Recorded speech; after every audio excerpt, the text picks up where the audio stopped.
আগেও মসজিদে ইমামতি করতাম, এখনো করি। যাক আলহামদুলিল্লাহ। আমি হচ্ছে একটা অফিসের মসজিদে 2 ওয়াক্ত নামাজের দায়িত্বে আছি, ঠিক আছে।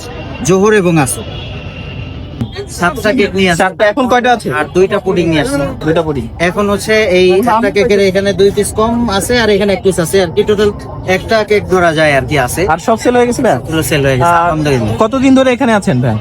আমি এখানে হচ্ছে এইখানে তো 1 সপ্তাহ হলো, আর ওই পাশে যখন বসতাম তখনও আমি প্রায় 6 দিন বা 7 দিন এরকম, 1 সপ্তাহ মতো।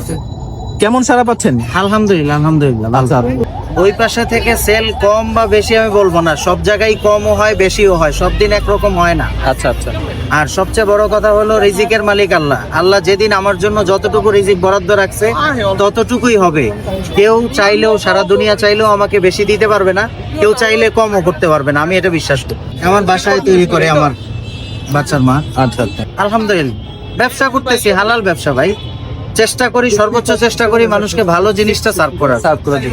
বাস এতটুকুই আমার চেষ্টা, আর আল্লাহর উপরে ভরসা। কেক বিক্রি বিজনেস আরো আল্লাহ, হ্যাঁ বিজনেস ডেভেলপ করা, আল্লাহ পাক যতদূর নিয়ে যায় সম্পূর্ণ আল্লাহর উপর আমার চেষ্টা, আর আল্লাহর উপরে তাওয়াক্কুল।